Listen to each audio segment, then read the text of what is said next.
Welcome to Teaching a Robot to Love, abridged concert edition. Scene 1. It's a bustling June morning in Nautilus and day 1 of the summer internships in this busy town of science and industry.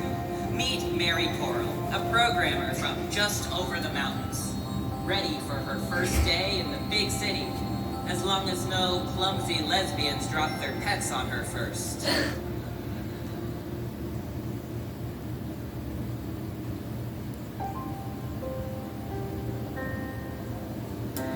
See the city waking up at night, retreating to the west. See the bakers and bus drivers all prepare to do their best. See the college interns dressing on their first day to impress. Another tale begins, and what will help them with this test? Enter Lavender and Fonterra, twin sisters from the country here in Nautilus for the very first time.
Fourth and final day in New York City. We are on our way to the Museum of Modern Art as our last big stop on the journey.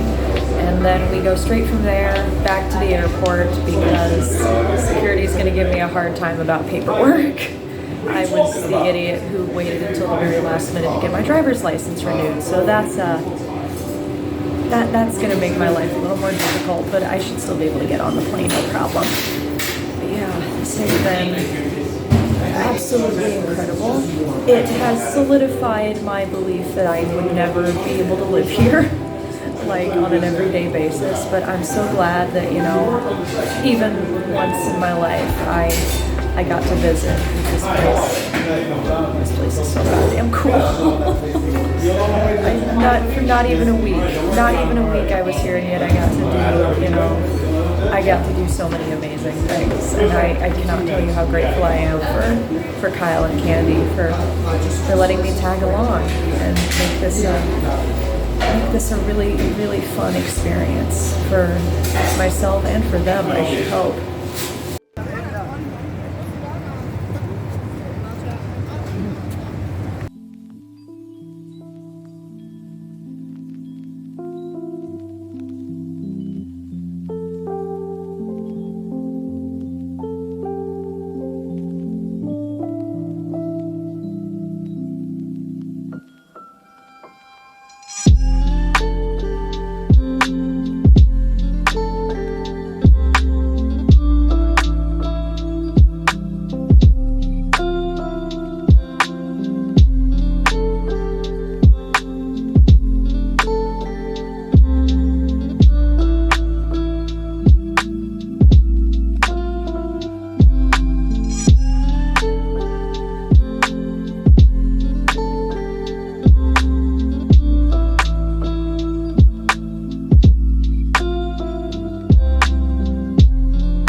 just the top 2 floors of the museum took longer than I would have expected to get through. But I've seen everything that I wanted to see in there. I'm more of an impressionist person when it comes to art myself. I love, you know, Monet, Van Gogh, all of that, you know, particular movement of art. There were a couple of German expressionist pieces from the Weimar Republic that I thought were really awesome. And then Kyle and Candy wanted to go see the Warhol exhibit, which was pretty awesome. And now we are headed airport bound because I don't want to be late for my flight or the paperwork that I'm going to have to turn into there. But we're all tired. We've had a full past 4 days. I think we're going to get dinner at the airport, and then they're going to see me through security, and I'll be on my way back to Indiana. I'm gonna miss this place, and I'm gonna miss hanging out with them as much as I have. You know, Kyle's been nothing but good to me, and Candy's a sweetheart. I'm gonna miss them until I see them again.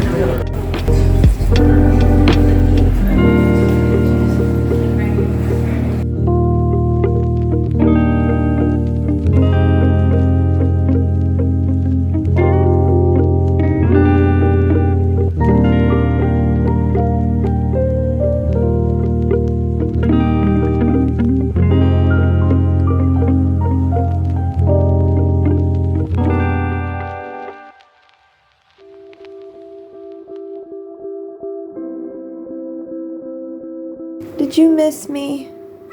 I missed you, baby. I sure did. I'm glad to be home. Were you a good baby while I was gone? I'll bet you were. You're always a good baby.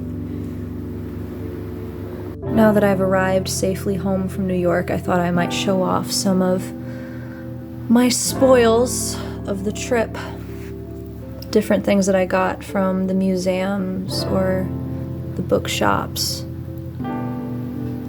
I don't know when I'm ever gonna read these, but I have a cat with a severe case of the zoomies. Yeah, I know, I'm happy to see you too, kitty. You're gonna have to calm down before I go to bed, though.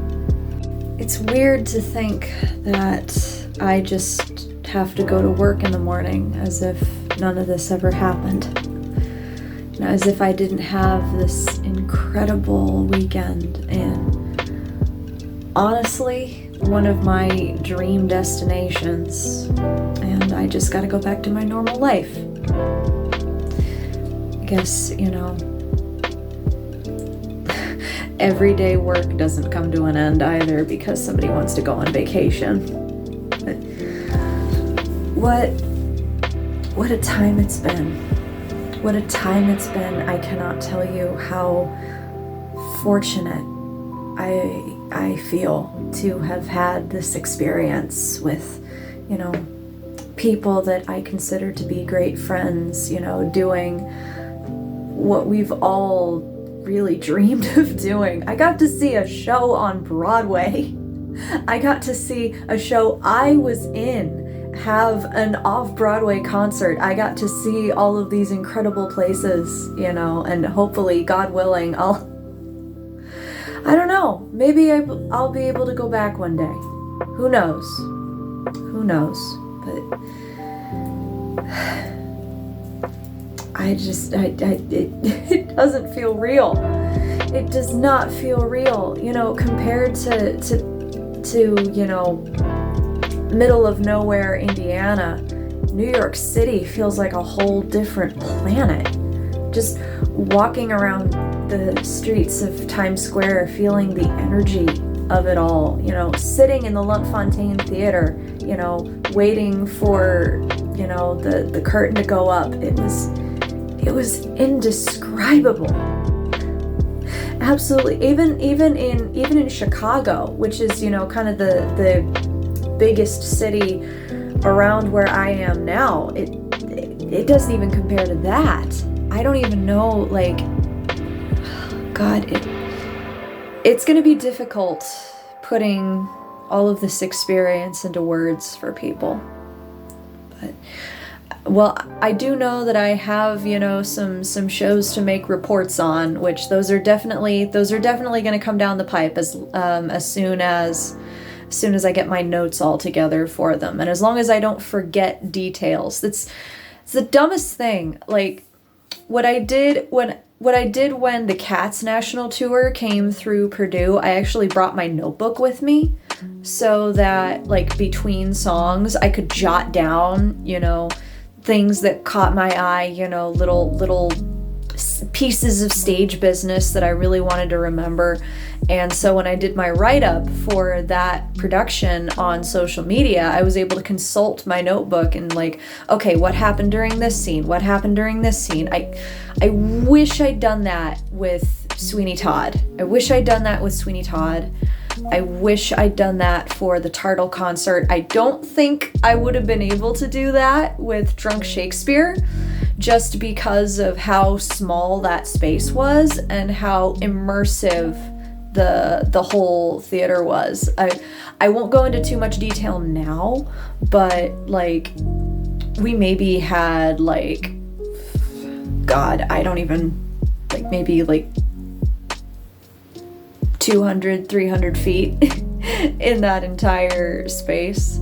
And so little of that was the actual, like, performance space. Like, we had actors all around us. We had actors, like, standing behind us for the in the audience space. We had actors, like, coming, like, physically coming up to us and interacting with us during scenes. We had, you know, the audience talking back to the actors all the time. It was honestly so cool. It's the kind of theater experience that, you know, could be, you know, anxiety inducing for some people, but oh, I love it. It's like a good, like, stage audience rapport is honestly just so good. So fucking good. Like, nothing feels better than that. Honest to God. And God, it's something that I really hope we can capture for future shows with Acorn, but who knows? Who knows? I even said to Kyle as we were walking out of there that, like, this is the kind of performance space that I wish we had. Like, God, what a dream that would be. What a dream this has all been. And yeah, I'm still overwhelmed by all of it, but I'm so glad that I was able to take you guys along on it. I hope you guys had as much fun watching my journey as, well, no, I know for a fact that nobody had more fun on this than I did. Nobody had more fun than Kyle and Candy and I did. But I hope that you guys even get a fraction of the enjoyment that I got out of these vlogs. Work's not done, of course. Keep your eye on the situation in Gaza. Keep donating to charitable causes for Palestine, you know, and just keep being good people out there. As always, thank you guys for following me this far, and I will see you all very soon.